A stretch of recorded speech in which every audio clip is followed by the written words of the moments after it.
आम आदमी पार्टी के संयोजक और दिल्ली के मुख्यमंत्री अरविंद केजरीवाल को सुप्रीम कोर्ट से जमानत मिल गई है। कथित दिल्ली शराब घोटाले में जांच का सामना कर रहे केजरीवाल करीब 177 दिनों से जेल में बंद थे।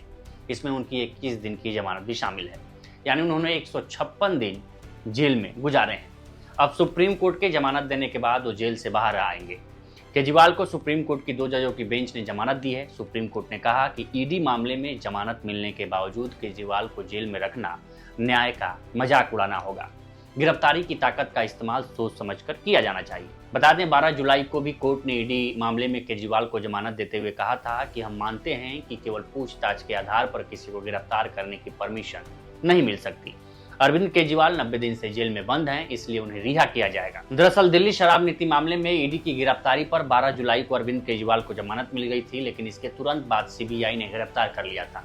इसको लेकर तरह तरह की बातें हो रही थी। जस्टिस सूर्यकांत और जस्टिस उज्जवल भुइया की बेंच अरविंद केजरीवाल की जमानत पर एकमत तो थी, लेकिन सीबीआई द्वारा केजरीवाल की गिरफ्तारी पर दोनों जजों की अपनी अलग अलग राय थी। सीबीआई की गिरफ्तारी पर जस्टिस सूर्यकांत ने कहा कि अगर कोई व्यक्ति पहले से हिरासत में है तो जांच के सिलसिले में उसे दोबारा अरेस्ट करना गलत नहीं है।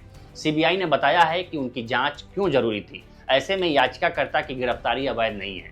सीबीआई ने नियमों का कोई उल्लंघन नहीं किया है, उन्हें जांच की जरूरत थी, इसलिए इस केस में अरेस्टिंग हुई। वहीं जस्टिस भुइया ने अपनी अलग राय रखी और सीबीआई की मंशा पर सवाल उठाए।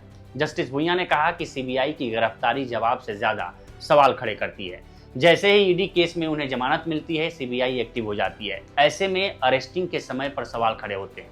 भुइया ने आगे कहा कि सीबीआई को निष्पक्ष दिखना चाहिए और हर संभव प्रयास किया जाना चाहिए ताकि गिरफ्तारी में मनमानी न हो। जांच एजेंसी को पिंजरे में बंद तोते की धारणा को दूर करना चाहिए। ये पहली बार नहीं है जब सीबीआई को सरकार के तोते की उपमा से नवाजा गया है। इससे पहले भी सुप्रीम कोर्ट ने कई मौकों पर सीबीआई को सरकार का तोता कहा है। बता दें, कथित दिल्ली शराब घोटाले में लगभग सभी बड़े आरोपियों को सुप्रीम कोर्ट से बेल मिल गई है। मनीष सिसोदिया हो या संजय सिंह हो या फिर के कविता हो या विजय नायर, अब सब जेल से बाहर हैं। अब अरविंद केजरीवाल भी इस मामले में जेल से बाहर आ गए हैं। हालांकि एजेंसियां अपनी जांच करती रहेंगी और जब जरूरत होगी इन्हें कोर्ट में पेश होना होगा। तो फिलहाल इस स्टोरी में इतना ही। इस पर आपकी क्या राय है हमें कमेंट सेक्शन कर जरूर बताएं। बाकी देश दुनिया की तमाम खबरों के लिए बने रहें लोकमत हिंदी के साथ। नमस्कार।